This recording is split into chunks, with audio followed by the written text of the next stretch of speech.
વાત કરીએ તો કચ્છના મુન્દ્રાના ગામો અત્યારે સંપર્ક વિહોણા બનેલા જોવા મળી રહ્યા છે। લોકોને અત્યારે પારાવાર મુશ્કેલી વેઠવાનો વારો આવ્યો છે। ધબરા ઝરપરા ગામ અત્યારે સંપર્ક વિહોણા થઈ ગયા છે। ધબરા ગામ પાસે કોઝવે પર પાણી ફરી વળ્યા છે, ત્યારે ગામમાં પૂરની શક્યતા વર્તાઈ રહી હતી, તેના કારણે કોઝવે તોડી નાખવામાં આવ્યો છે। તો નદી પાસે અત્યારે પોલીસ બંદોબસ્ત ગોઠવી દેવામાં આવ્યો છે। ચુસ્ત પોલીસ બંદોબસ્ત ત્યાં જોવા મળી રહ્યો છે। છેલ્લા 24 કલાકથી કચ્છમાં પડી રહેલા ભારે વરસાદના કારણે નદી અને નાળા છલકાયા છે, ડેમો બધા ઓવરફ્લો થઈ ગયેલા છે। હાલ અમે મુન્દ્રા તાલુકાના ધ્રબ ગામ પાસે છીએ।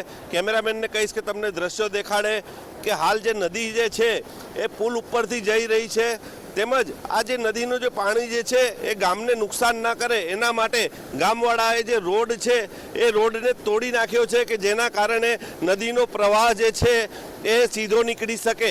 હાલ આપણી સાથે અહીંના ગામના રહેવાસી છે, આપણે એમની સાથે વાત કરવાનો પ્રયાસ કરીશું।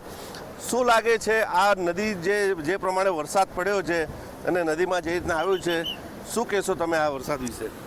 એટલે વરસાદ તો આપણે જોઈએ જ છે, પણ રસ્તાના અને જે પાણીના નાળાઓ હોય છે તે અનેક વખતે બંધ કરી દેવામાં આવે છે, અને રસ્તાઓના જે પુલિયા બનાવે છે એ પણ નાના બનાવે છે। જે મોટા બનાવવા જોઈએ એ ધ્રબથી કરી અને મુન્દ્રા સુધીના બધા રોડ છે એની 4-4, 5-5 પુલિયા અંદર નાખેલા છે, તો એ મોટા હોવા જોઈએ તો ભવિષ્યમાં કોઈ ગામમાં કે જાનહાની થાય નહીં, એટલે દ્રબમાં અંદર પાણી ઘૂસે નહીં, તેના માટે અહીંયા પણ છોકરાઓએ આ ખોલ્યો છે તો થોડોક રાહત થશે।